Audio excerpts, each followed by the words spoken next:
स्वागत है आप सभी का बहुत बहुत।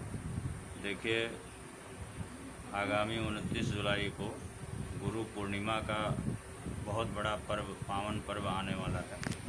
बहुत बड़ा पर्व इसलिए कि ये तिथि जो होती है, ये अवसर जो होता है, वो गुरु को समर्पित होता है। और मानव जीवन में गुरु एक ऐसा माध्यम है जो हमें संसार सागर के बंधनों से पार करा सकता है और हमारे आध्यात्मिक ज्ञान का विकास कर सकता है। ऐसा कहा गया है कि गुरु जो है सांसारिक समझ,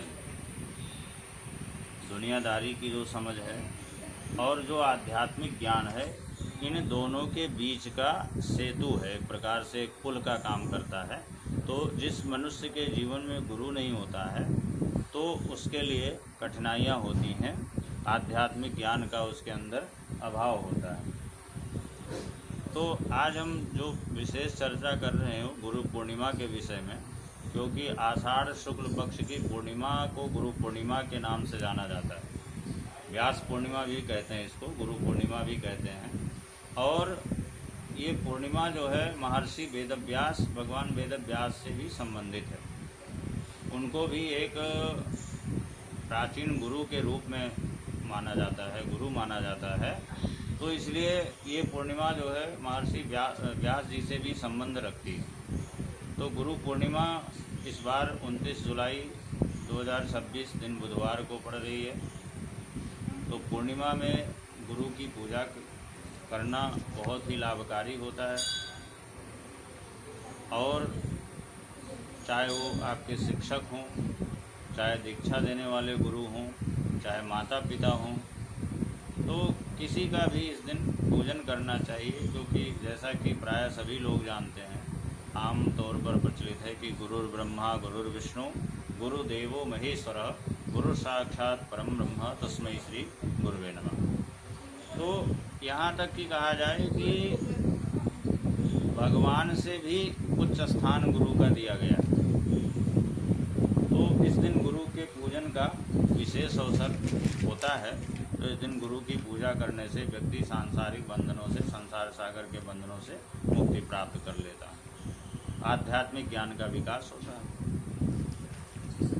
इस बार गुरु पूर्णिमा विशेष खास होने वाली है, क्योंकि इस बार जो है 14 वर्षों के बाद गुरु बृहस्पति कर्क राशि, अपनी उच्च राशि में संचार करेंगे। तो स्कंद पुराण के अनुसार वैदिक ज्योतिष में बृहस्पति को गुरु के नाम से ही संबोधित किया गया। तो बृहस्पति, जो ग्रहों में जो बृहस्पति है वो गुरु है, और इस बार वो अपनी उच्च राशि में है। तो एक प्रकार से ये 14 वर्षों बाद ऐसा संयोग बन रहा है। उसके साथ सूर्य की युति भी है। और ऐसे में क्या है कि इस बार शिष्यों पे, भक्तों पे गुरु की विशेष कृपा मिलेगी। और ऐसा प्रायः बहुत समय बाद में इस तरह की स्थितियां पैदा होती हैं। क्योंकि बृहस्पति कर्क राशि में संचार कर रहा है, तो गुरु की विशेष अनुकंपा प्राप्त करने के लिए इस बार गुरु का पूजन जरूर करें। और ज्योतिषीय घटनाक्रम के अनुसार एक दो बहुत ही सुंदर योग बन रहे हैं, राजयोग बन रहे हैं, जिसमें शश राजयोग है, हंस राजयोग है, ये भी बन रहा है। तो साथ ही ये भी बताया गया है, ज्योतिर्विदों का ये भी मानना है कि 6 राशियों के लिए, जिसमें से मेष, वृषभ, धनु, मकर और कुंभ तथा सिंह, इन 6 राशियों के लिए ये गुरु पूर्णिमा बहुत ही शुभ संकेत लेकर आ रही है। इन 6 राशियों के लिए बहुत अच्छा होगा। वैसे भी गुरु पूर्णिमा के अतिरिक्त इस दिन गुरु पूजन का तो अवसर होता ही होता है। वैसे भी पूर्णिमा तिथि अपने आप में पूर्णा तिथि मानी गई है। इस दिन कोई भी पूजा पाठ करने से, कोई भी धर्म कृत्य करने से, दान आदि करने से संतुष्टि प्राप्त होती है। तो इस दिन वैसे भी भगवान विष्णु भगवान और लक्ष्मी माता की पूजा करनी चाहिए। उन्हें सफ़ेद चीज़ों का भोग अर्पण करना चाहिए। चंद्रमा की पूजा करना चाहिए, चंद्रमा को अर्घ्य देना चाहिए। और चंद्रमा को भी सफ़ेद चीज़ें खीर आदि बना करके उनको अर्पण करना चाहिए। ऐसा करने से सुख समृद्धि के साथ साथ में मानसिक संतुष्टि प्राप्त होती है। और आषाढ़ शुक्ल पूर्णिमा तो विशेष है, क्योंकि इस दिन हमें संसार सागर से बंधनों से पार कराने वाला यदि किसी व्यक्ति में कोई क्षमता है तो वो हमारा गुरु है। और इस दिन